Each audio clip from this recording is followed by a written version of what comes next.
Welcome in. Today we've got a shopping haul from a recent thrift store outing. I haven't done one of these in a while, and honestly, I don't know if I was planning to, but I found something so cool that I just had to let you get all in on it because I was honestly shocked when I saw it, shocked at the price, and shocked all around, basically. Starting with, and this is not the item,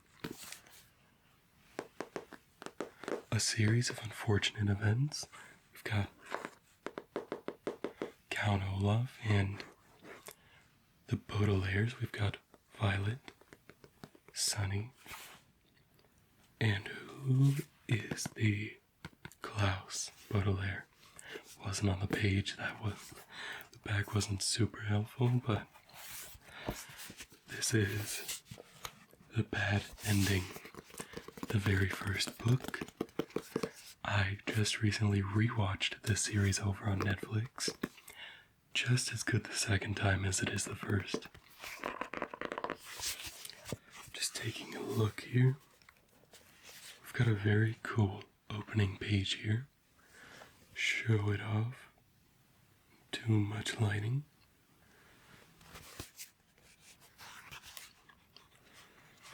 Opening up here to chapter 2. It is useless for me to describe to you how terrible Violet, Klaus, and even Sunny felt in the time that followed. If you have ever lost someone very important to you, then you already know how it feels, and if you haven't, you cannot possibly imagine it. This is right after they find out that they lose their parents in the house fire. The beginning of their unfortunate events, brought about by Count Olaf and his acting troupe of merry men. Next up, we have two Game of Thrones books. Here we have Feast of Crows. I watched the show, I think like 5 or 6 years ago now, and absolutely loved it. Every day I think about going back and rewatching it. So that's why I decided to start getting into the books. This is, of course, by J.R.R. Martin. And I did watch episode 1 of House of the Dragon, but I'm definitely not caught up.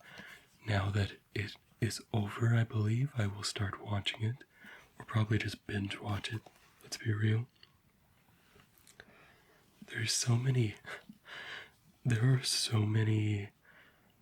books that all over the cover it's just people telling you how good the book is.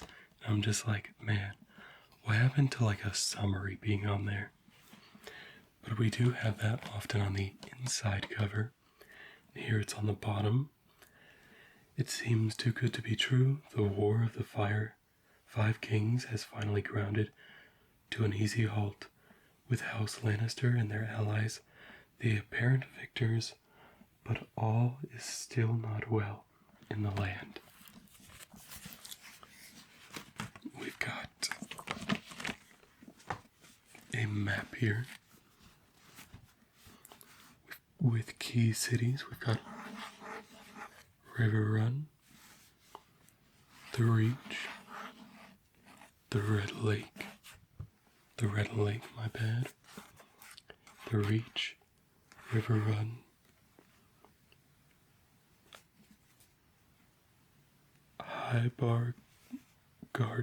High Garden, oh my gosh. I am definitely not a cursive person. I was one of those classes in my generation that simply spent a day learning cursive and never again. But with A Feast of Crows, I was also able to find the hardcover for A Dance with Dragons. books with dragons. Got the seal here. Praises for George R.R. Martin. The only book I am now missing in hardcover format is A Clash of Kings. That was harder than I expected. We've got a map here again. In the aftermath of the colossal battle, the future of the Seven Kingdoms hangs in the balance, beset by newly emerging threats from every direction. In the east, Daenerys Targaryen, the last scion of House Targaryen, rules with her 3 dragons as queen of a city built on dust and death. But Daenerys has thousands of enemies, and many have set out to find her. As they gather, one young man embarks upon his own quest for the queen with an entirely different goal in mind. We got a page check here. Pages are in good standing. So is the Feast of Crows. Here is them together.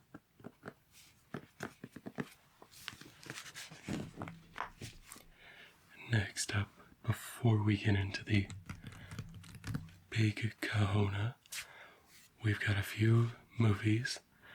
I don't think I've seen like a single one, but we've got Jason Lee, known Dave from Alvin and the Chipmunks, Selma Blair, and Julia Stiles. I'm gonna be real, that's purely guessing which is which. But I am a big comedy fan, especially when it comes to the 2000s era.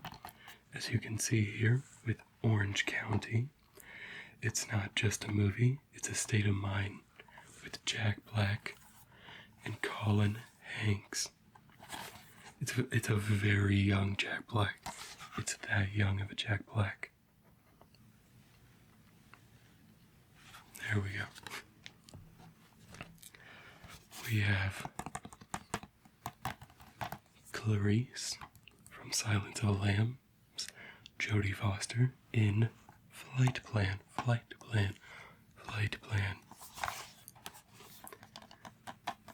Academy Award winning Jodie Foster, Best Actress, Silence of the Lambs, 1991. She definitely deserved it. Flying at 40,000 feet in a state-of-the-art aircraft that she helped design, Kyle Pratt's Foster, 6-year-old daughter, Julia, vanishes without a trace. Or did she? This one I got purely because it's Jodie Foster.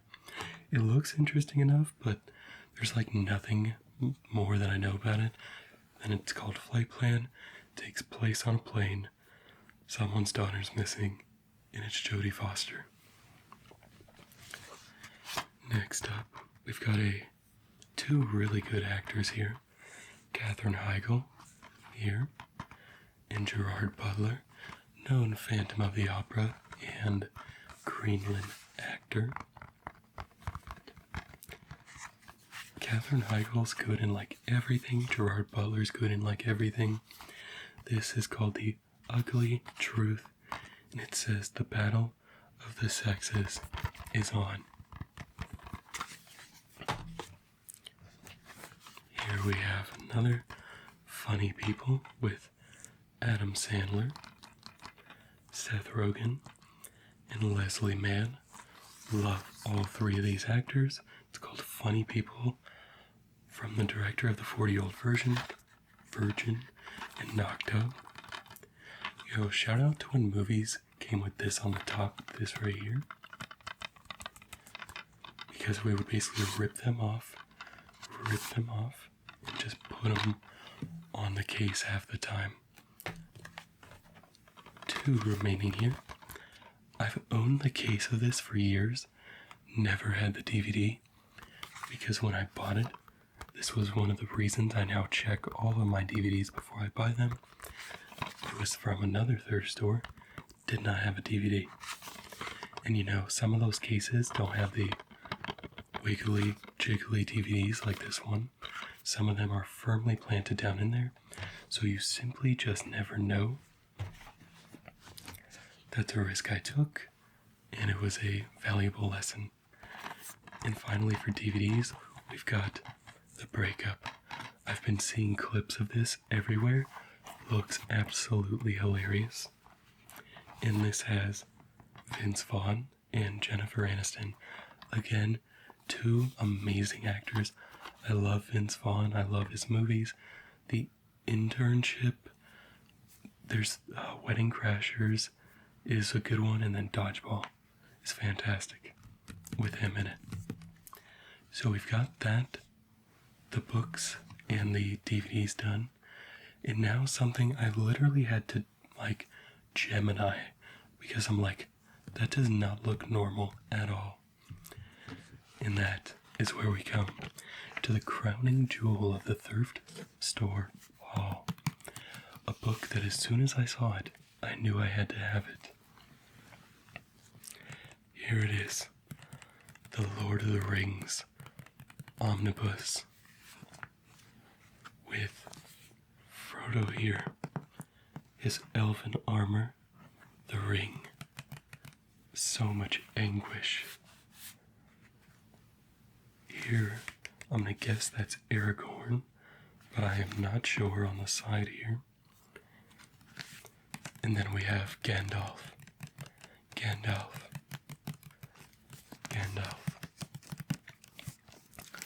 This thing is freaking sick. It's in solid shape too. There's no tearings. There's a little bit of shelf wear, as to be expected by a book from 2000. The pages are in fantastic condition. Not much lean here. Nice and bright white pages still, instead of that yellowish page books tend to go over time. It's got about 1,150 pages. This is literally the first time I've opened this book. That's how excited I was just to get it. There's an index. Okay, let's look at one of these maps. We've got a map here. Apparently these are redrawn. This is Rahovia. I'm guessing, purely guessing that's how it's explained. We've got the Lost Realm of Arnor here.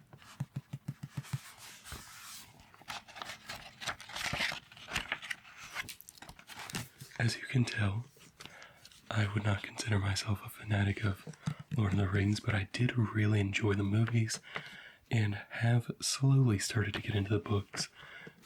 Not like super quickly, but slowly. And it is very enjoyable, both the movies and the books. I think I've only ever seen the extended editions, so I don't know why I would change that, because I love sitting there for 4 hours just big chilling in Tolkien's universe. And that's J.R.R. Tolkien. So, real quick, I've Gemini'd some basic information about this version and just want to read it aloud because I cannot do this book justice as much as a literal chatbot that can scour the internet for this specific version. And here's what it has to say. Looking at it from, this one. The edition details official title, The Lord of the Rings 1-volume omnibus. This is all 3 books in one, published by the Science Fiction Book Club, SFBC, in coordination with Houghton Mifflin, the primary U.S. Tolkien publisher. Publication date. This specific version was first released in February 2000. This is a corrected text edition It incorporates the massive 1999 2000s overhaul, led by scholars Wayne G. Hammond and Christina Scull, which fixed over 400 long-standing errors, typos, and inconsistencies that had plagued the books since the 1950s. It contains all 3 books again, plus the full appendix across roughly 1150 pages. It features redrawn maps by Stephen Raw, based on the original drawings by J.R.R. Tolkien's son, Christopher. The art. The most important thing is the artist Donato Giancola. The front cover, titled The Tower of Cirith Ungol, it depicts a visceral high-stakes moment where Frodo is captive just before Samwise Gamgee rescues him. Note the Renaissance-style lighting, chiaroscuro, which makes it look like a 17th century oil painting. And I'll just show that again while we're here.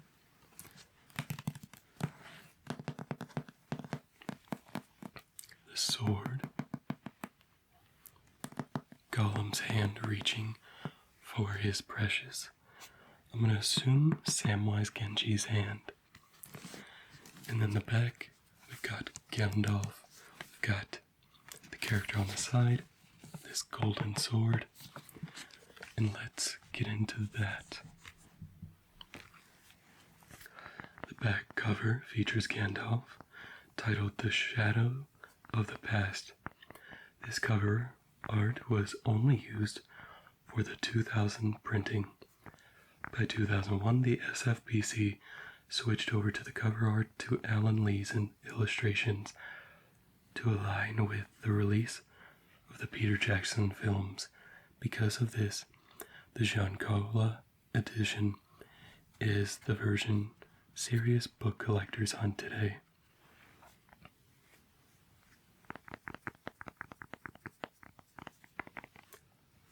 The binding.